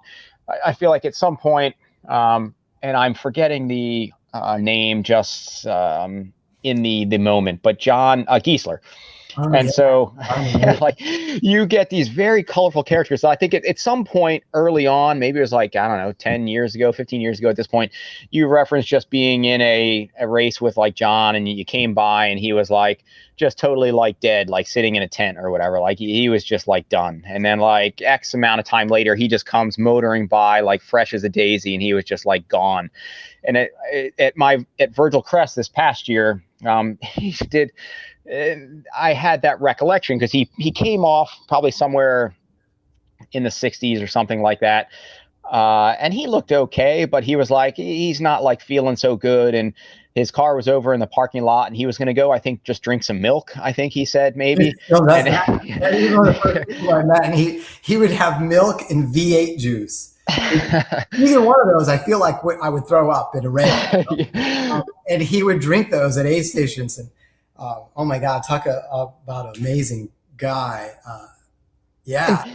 And so, well, maybe you can relay another story from him in a second. But in that moment, he was like, yeah, I'm not feeling so good. I'm going to go over in my car. Like maybe I'm going to drink some milk and maybe like take a nap or like something like that. And I'm like looking at the time, and I'm looking at like the cutoff times. And I'm just like, dude, like you're not that far ahead of the cutoff. Like, what do you mean you're going to go take a nap and like over there and drink some milk? But I'm like, at the same time, it's like, oh, but this is Giesler. Like he's probably, more experienced than nearly like anybody alive. So man, if that's what you're going to do, by all means, go take whatever nap you're going to take. I know that you're good. And he did come back out, and he finished phenomenally strong, and he had a good run. Awesome. Glad to hear you got it. Oh yeah, absolutely. And I've tried to get him.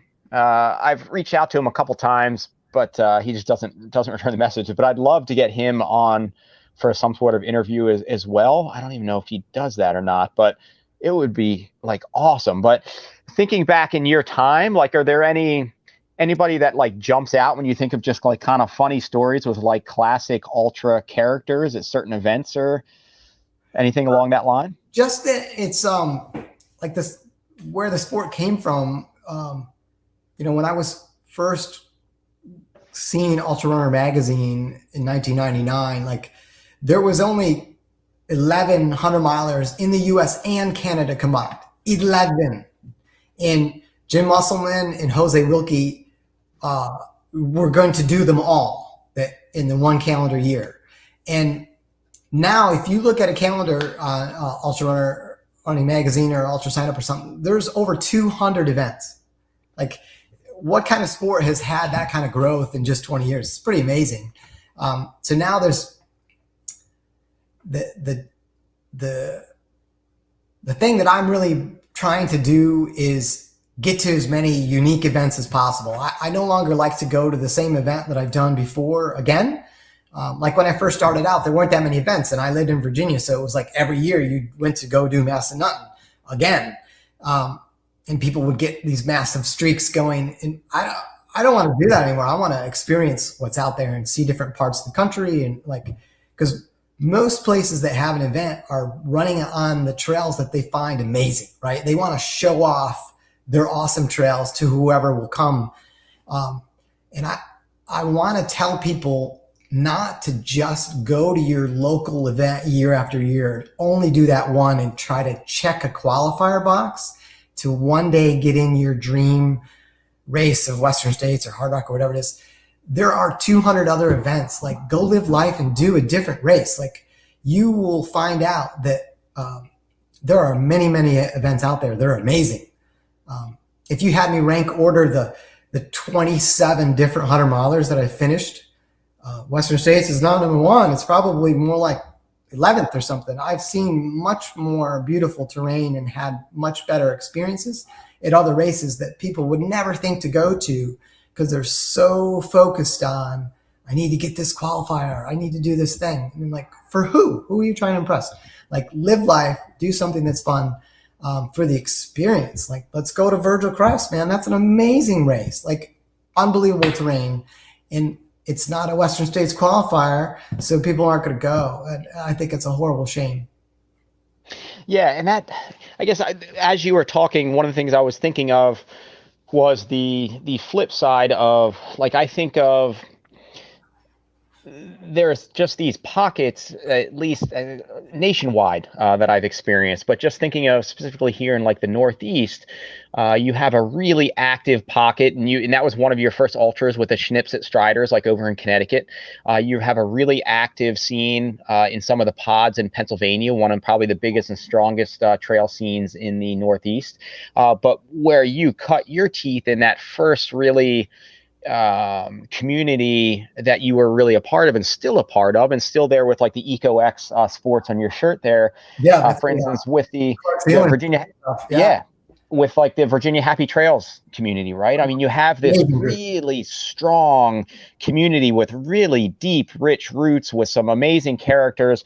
And so I could see the argument to be made of, like, these are, like, this is your crew, this is your family, right? And so you go back to these events year over year, not necessarily because they're qualifiers, but because this is where your core family is. And so, right. Well, if it's for that, absolutely. And I understand that too. There seems to be a newer crowd of people that heard about ultras and got into ultras within the last 5 years, that their only goal, I'll meet people and I'm running with them and they're like, I'm only here to check this block, to get this qualifier. And it breaks my heart, because I'm thinking, man, I've had unbelievable experiences at races that weren't a qualifier. And I feel like there are really underrated races out there that you would enjoy probably more than the big hoopla race that's going to cost you thousands of dollars. Yeah, so you had mentioned a minute ago in terms of just some of your ranking and some of those races that would be very underrated. I know it's a little tricky in the moment, but knowing the breadth of your experience, looking at all the buckles over your head there in the background. That's just where they sit. yeah, it's fair. But to your point and what Kai Lin is asking there, some of the few underrated races that maybe you could recommend off the top of your head? Some races I've done recently, even if you ask me, the best race of all I've ever been to is High Lonesome in Colorado. And so what makes a good 100 or a good destination travel race to me is the beauty of the course, the difficulty or challenge, because I enjoy that. I don't go to road races or races that are really fast because it's not as enjoyable for me. I don't struggle as much. So it's got to be beautiful. It's got to have some difficulty. And then the vibe and the community, I love it when they're so invested in their own event. Like I said, like they want to showcase to you what their area is, like their best trails and the things they cut their teeth on. And you get that at Massanutten because the Happy Trails Club like loves that area. And we do so many events there, and that's a fantastic race. Then other ones that I really enjoyed were Run Rabbit Run in Colorado, and on the East Coast, things that I didn't expect to really like that I was just kind of going to because they were close for me was No Business in Tennessee and Kentucky. Man, that's a fantastic event. And I also really enjoy races that are a loop. One big loop is like my favorite course. Logistically, point to points are beautiful, and you can see a huge terrain, obviously, but they're difficult. You got to take a bus or shuttle. I never use crew or pacers, so like that's all on me to how am I going to get to my car kind of thing. You got to do drop bags, and then you finish. You got to wait for your drop bags. And so loop course I like, and No Business does the course like Hard Rock, where they run it clockwise one year and then counterclockwise the next year, which is kind of cool. It makes you want to return to something like that. Are there any shorter ones? I mean, I think they were all hundreds, right? Right. At least No Business 100. Any ones that you've done that were the sub 100 space that stand out as some of your favorites or underrated? Yeah. So the race that I've done the most, the only race that I've gone to have more than 4 finishes. Well, that's not true. Is Bull Run 50, which is the Happy Trails Club one, and that's a unique course. It's kind of a double out and back, and it's a 50 miler, which is kind of an underrated distance. I was talking with somebody the other day, and I wonder if it will die out a little bit with now there's such a big European influence that maybe we're just going to go more to the 100K. And people are really using that as a stepping board for 100. When I first came into the sport, 100Ks were there were only a few in the whole country that existed, and now it's like a more popular distance. But that's a great one. And 50Ks, I love pretty much any 50K because it's enough to feel like you did something, and it's like a great trainer of an event. And then you can literally do, at this point, I can literally do 50K every weekend if I wanted to or had the time or energy. But so I like the ones that are local to me, like Promised Land and Terrapin Mountain. Some of my Happy Trail Club events are free, and they're as good as any like paid event. There's all the furnace events in the Massanutten Mountains, like Elizabeth and Catherine's Furnace and Boyer's Furnace. Those races are great. I usually don't travel to races that aren't 100. I don't know why. I need to give that up. But in my mind, I used to be like, I'm not going to drive 10 hours to run something that's just a 50 miler. So I've never done any of these kind of destination 50 milers or 100Ks that I probably should, that are, maybe on the bucket list to get to. So it's like I do all my shorter events local, and then if I'm going to travel, I'll do 100. I've run a 100-mile race I finished them in 17 states. And now I think that's actually like a thing. Like, I don't think it's there yet, but I bet by the time I get around to it, that there probably will be a 100-mile event in every state. And, like people try to do the 50 state marathon thing, and maybe I'll work my way towards that. Ben Nephew, a very I don't know, like whether Ben.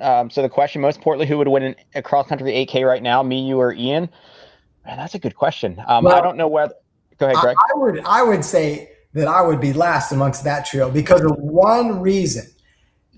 During the years when my kids were really young, I didn't do any speed work. Like I never broke a 7-minute mile for like a 12-year period, and it killed me. And so now I'm so slow compared to you guys that have stayed with short races and stayed on the track. And man, I wish I could go back in time and fix that. Now I did 200s a couple days ago on track, and I'm trying to get it back, but it's like impossible.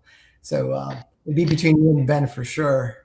But in which case, time when I would take on either one of you. But Oh, that's right. That's the Loom Dog. Let's go back to nicknames in you, where you'll, especially for those who haven't had the pleasure of seeing Loom Dog when he's intoxicated. I mean, that's a whole new, like, he's just going to fight anyone or like compete anyone. So that would be all, bets off on that one. But Ben, I don't know. Like, maybe it would be, I think the sound of the springs and the coils kind of coming off and bouncing across the track as our bodies just broke apart trying to do that would be phenomenal. I was coaching right now. We are in indoor, and I'm up there helping out with the workouts right now. And so last night we had a workout. We were doing sets of repeat 400s, and it felt good to open up. And I think it just felt good. And so I am curious of what the legs I think will still do. I think we are still able to roll in at a comfortable like 30-minute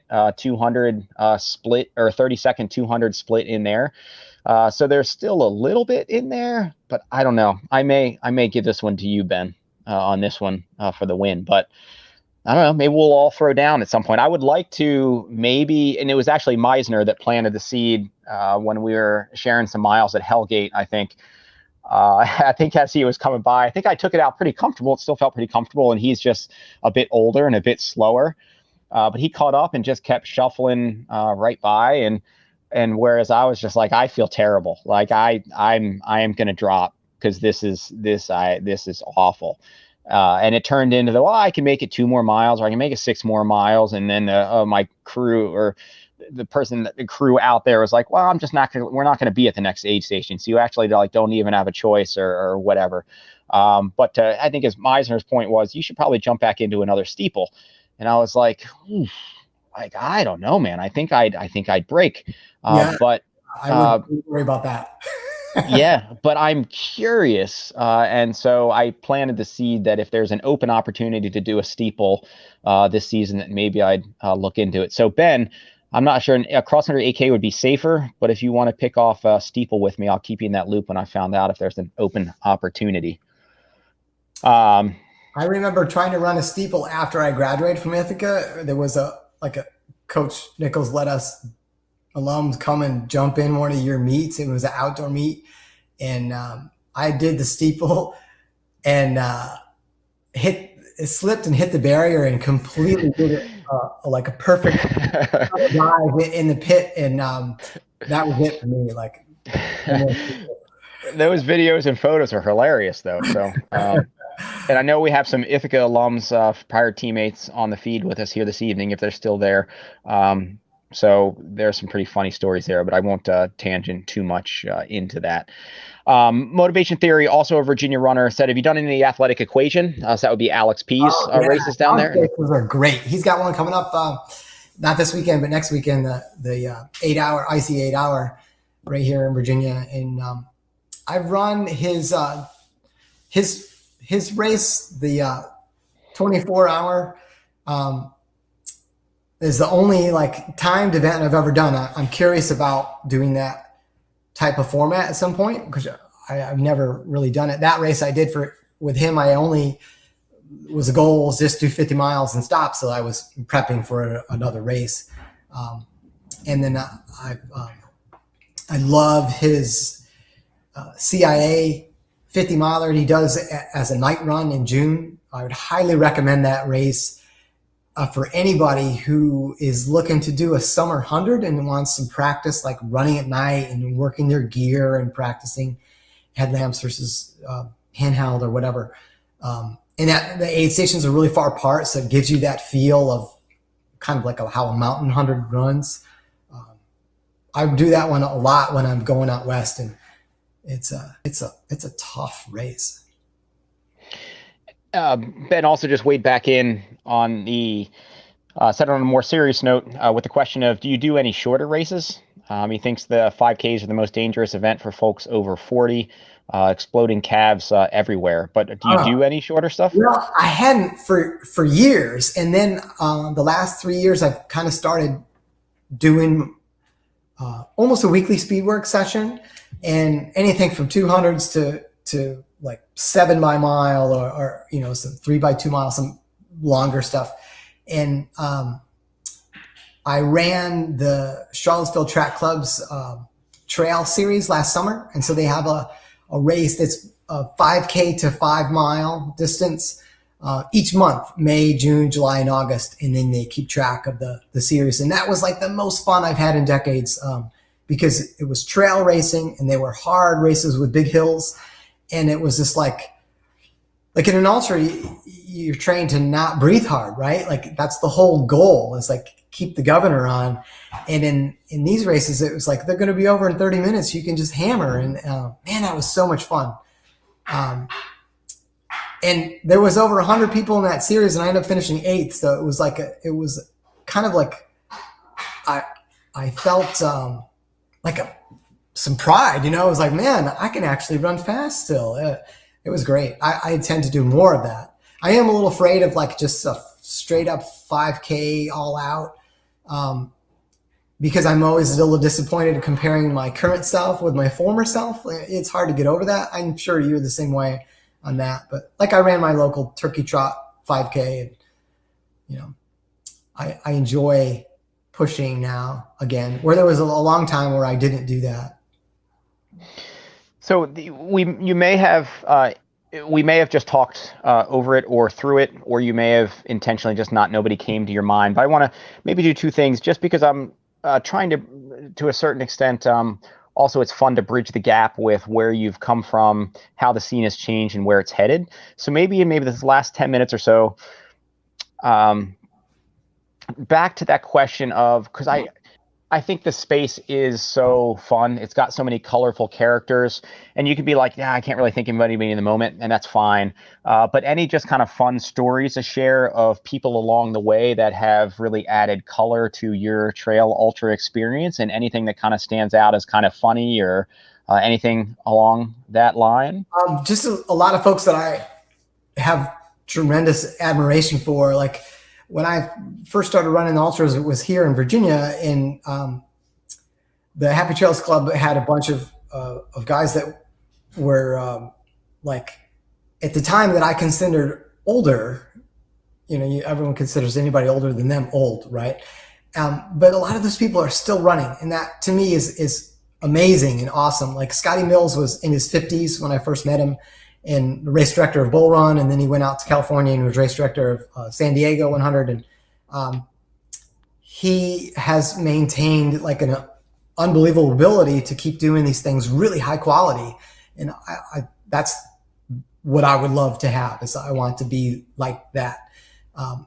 And then there were a group of people that were like me, like Keith Nippling was in his 20s, and we started doing events, and we're still doing events. So Keith has done over 20 Massanuttons in a row. You know, like it's amazing that there's been that kind of longevity amongst people that I first met. And sadly, people like Hans, he's not able to do events anymore, but there are a lot of people that I met early on that are still running. And I'll look them up. Like Ultra Sign-Up's kind of awesome, because you can click on an old event and scroll down through the results. And then you click on that person's name and you're like, hey, I wonder if so-and-so is still doing races. And that's really fun for me to see that a lot of people still are. And they they're not at the top of the leaderboard anymore, but people like Carl Meltzer, like that guy's amazing. Like he was winning hundreds in 1998 and he's still winning hundreds. He's 54 years old. And we had his focus on UTMB this year, so also still in it. We'll see what he's able to do. But yeah, some of those individuals, like I'll have Jeff Browning on in a few weeks. But Jeff, I think if I remember right, pushing 50 as well, and like. Yeah. So interesting, Jeff's story. Let's talk about Jeff. I love that guy, and I just saw him at Coldwater Rumble. That was really cool. When I did the Grand Slam in 2002 at Western States, I looked at the finishers are right around me, and he's right there. He's like 10 places below me or something. That was his first 100-miler. And then you think about the span of his career since 2002. So we're looking at 20 years, and he's still one of the absolute up top best runners there are, and able to win races every year. Pretty amazing. And we have this thing. So it started at your race when it was called the Iroquois Trail. Races that we both ran together and finished, he won. So he did it there, Iroquois Trail, and then he did it at Grindstone, I think 2014 or 16. And then he won the Bear when I did the Bear, and he won Hard Rock when I did Hard Rock. So you're kind of a lucky wingman there, where if he's feeling a little insecure, It's so far we haven't been at a race where we both finished where he didn't win. So that's kind of exciting. We're both in Hard Rock this summer, so good luck to him for that. I mean, he's got some competition there with Francois and Killian, but what a superstar. There's a friend, or an acquaintance, I should say. I've never met him in person, but Jack Kunzel. Do you know that name yet? If not, you may. Absolute beast of a mountain individual. He's one that's just hammered and lowered some of the most competitive FKT marks, at least in the Northeast. He's, I think, in California maybe right now. But we were just messaging earlier this evening, and he's planning on, because he's not in it, but I think he wants to check it out and he wants to train out there. He'll be out at Hard Rock as well, but I think he's planning on doing the course on his own ahead, and I think he's doing the 2021, I think, version, whether that's clockwise or whatever, maybe hitting or planning the same aid station layout or something like that, basically doing a version on his own. But I'd be really curious to see what he does out there, just because the guy is one of the most phenomenal athletes that probably mountain athletes in the country at the moment. Incredibly, incredibly tough. I'm going to be curious to see what he does out there. But you have to be pretty excited to go back to Hard Rock. Yeah, it's one of those things where you were with me in 2000 when I went the first time, and I just wrote an entry and got in, and it's like that's what I did. Yeah. And now it's like this out of reach gem that you can't get to. You know, like you did Wasatch, you did a qualifier, you put in your entry, you're not going to get in. It's just not going to happen. So there's gratitude and almost guilt because I've been before. You know, I'm one of those guys, and when I say guys, I mean guys. Like it really has been totally unfair to women, and I think honestly, their lottery system needs to be thrown out. And like everyone's equal, everyone gets tickets, and let's. Come on, you can't play the field of like, we want to have our race for us because we set it up and it's awesome and we just want to do our thing. And at the same time, be like, we're a world premier competitive event. You can't do both. Either you stay little and small in your own people, or you're like this huge thing that gets the world's best. And they've tried to have one foot in each pond, and it's not great. And I keep thinking, oh, this will be the year that they completely scrap the lottery. They just haven't yet. So I'm going this time, and I'm going with the idea that I think people should go. So I'm bringing friends with me to pace and crew to see the course, because even though they've done qualifiers and they're probably better athletes than me, they're never going to get to run on that course. So they're going to run with me. I'm taking them with me, and we're going to run on those amazing mountains. And that's not how I've done that before. And like I have regret that I didn't do that previously. So in the last couple minutes here, so along that line, running with that, I guess, a little bit further. So you as an individual bridging the gap of early on in the space, seeing the evolution of the sport and of the community, seeing, I guess you've touched on a couple, but we haven't really delved into it. How you're processing the changes, the growth, the corporatization to a certain extent. And I'm a part of that for sure as well. Red Newt Racing is a for-profit corporation. I put on events. I feed into the national championship schedules. I'm not the lowest priced events out there. Like I'm a part of that for sure. And I was a part of that boom. How does it feel for you, for somebody that's been around the space the whole time, and how does it feel and where you see it going, and anything that off the top of your chest forecast for kind of where we are and where we're going? Well, it's a big world, and So there are curmudgeon-like people that are like, oh, I can't believe all these people coming into my sport. You're ruining it. And Ironman's going to bring all this money and the events are going to cost $700. And that's true. I bet you right now that 100 that Ironman puts on will cost $700. I bet you. In the next 2 years, that's what they'll cost. That's absolutely, I'm sure. But the good thing with increased numbers is there's more people putting on their own events. And there's so many events out there. There's something for everyone. So if you want the swag and the glitz and a big finish line banner and shoot and like a production company that treats you well, like Air Vipa, like I went to their race a week ago. Man, that's class act. They're as good as any, big city road marathon in terms of production and having it go off. You can do that. That's available for you. But you can also go to some tiny thing in Kentucky that, has 20 people and it's just some guy with a stopwatch. I mean, there's going to be the spectrum. And there will always be fat ass events that are free put on by clubs. So there are people that you could do ultra running in Virginia and race every month and never spend a dollar. Like that exists too. So I think the extremes are okay. Like most things, people are on a bell curve and there's probably a happy place in the middle, where maybe you put out $300 to do a 100-miler and you expect some nice things, but not completely taken care of. And then there are the lower ones and the higher ones. They probably will.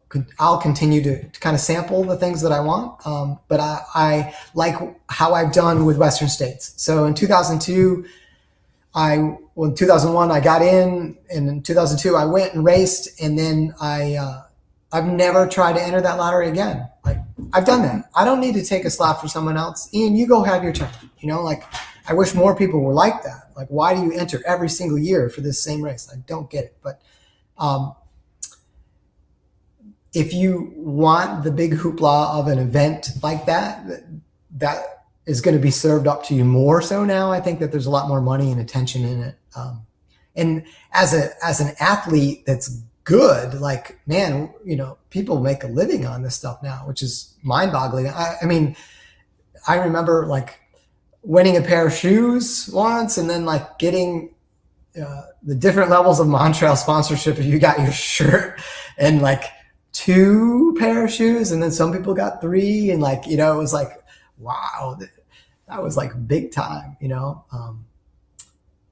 but it's just how things have grown. Yeah. All right. Anything that maybe we didn't cover that you thought maybe we'd go there and that would be fun to talk about, or anything you'd want to share with anybody who may be watching this still with us now or in the future? Not that we can't circle back and do this again for sure another time, but anything that would be fun in the moment before we sign off? Just as a how do you do what you do, or what can I do to get better, or I want to finish Virgil Press, and that race is really hard. I would say it's not about the miles you're doing. It's about your fitness. Like if you want to finish a tough 100-miler, like a Wasatch or Bighorn or anything in the Rockies, or some of these ones on the East Coast, they have tons and tons of vert. Your fitness matters more than your mileage. So yes, if I run a lot of mileage, I'll get fitter, but not specifically fit for running trail mountainous technical ultras. So having something else that you do regularly, like a gym routine, or even some other sports, something that you'd spend a lot of time on rugged, train. People do a lot of like this treadmill walking, things like that. That is time well spent. The fitter, the better. That's how you finish these hard ones. It's not about, I did 10 miles a day on my road and I averaged 8-minute miles. Like that's not going to guarantee that you're going to finish a hard ultra. And I think that there's a lot of people, when I go to a race, like Cruel Jewel in Georgia or something that was just, oh my God, that thing's like miserable. It's just so difficult. I beat people there that are superior athletes to me and that would beat me in a road marathon or a flat 100 for sure, because I do a lot more general fitness stuff than they do. Mm-hmm. Which I think is to say also that I think people are also capable a lot more than they think that they're capable of. Absolutely. Absolutely. People think there's no way I could go any further than the marathon I did. I'm like, oh my gosh, you absolutely could. You could double what you've done already by walking more and sitting down every now and then. You could absolutely double what you've already done. Yeah. I proved that my very first race in 1997. Like I had done a 19 miler and then I went and did a 50K. And it wasn't a big deal. And I didn't have it in my head that I couldn't do it. I had it in my head that I probably can because these people did. And if they can do it, I can do it. And absolutely, people can do ultras. I've seen people do amazing things in ultras that you would think, oh, how's this possible? And there's a will, there's a way, and then preparation means a whole lot. Yeah. Well, I am thankful for all that you've been doing and continue to do. The way it shaped my intro, as well as the inspiration of seeing you continue to evolve, I guess, and crank away in the space. So thanks for being on here and delving into a good amount of that this evening, or at least a chunk of that this evening. And it's a good opportunity for you and I to catch up. I look forward to the opportunity. Chrissy said earlier that maybe it would the three of us should get back together for Angeli's Crest, and I think what brought us together, and maybe the three of us should go do Angeli's Crest at some point. That would be awesome. That's one of the few races that was in existence when I first started that I haven't got to yet. I would love to do this. It's a shame how much of that is burned, that course is. Yeah. But. And man, so many other, I mean, that would be a whole nother chapter we can get into in terms of how that's going to change the nature of things. All the places that are burning and continually going to burn, or just you can't go out there and run it because of the fires, right? I mean, West Coast, Oregon, whatever, like the air quality was so bad, like these races get canceled. You can't train. I'm not like I need to get there now kind of feeling with some of these events, because I'm sure they won't be able to continue with the way that the global climate is changing. Yeah. All right. Well, until that time, you and I get to share some miles. Thanks. And to all of you on there this evening with us, and those that are still sticking with us a couple hours in, I really just enjoyed the opportunity. For those that stuck with us in the beginning through some of the technical issues, I'll try to get that figured out, why my computer flips out when I attach a better mic into it before the next round. And for those who have any suggestions of things that you'd like to see us cover in future episodes, or people that you'd like to have us on, I am starting to build out, if I can, a calendar for this year with a lot of hopefully exciting guests, while still providing coverage specific to regional coverage, or the Northeast, where I'm starting here. For those who want to support us through liking the channel, sharing the videos, coming on as a Patreon supporter, that is awesome. And yeah, so Greg, thanks again for being on with us this evening, and I'll log us off here, and then maybe you and I can just debrief or catch up here for a few minutes after. Yeah, and thank you, Ian, not just for tonight, but like for all you do for the trail community. It's been awesome to watch, and I really appreciate you putting so much energy into it. Yeah, man. All right. So for the live broadcast, thank you all again this evening, or for whenever you're listening to this, and we will catch you on the next round.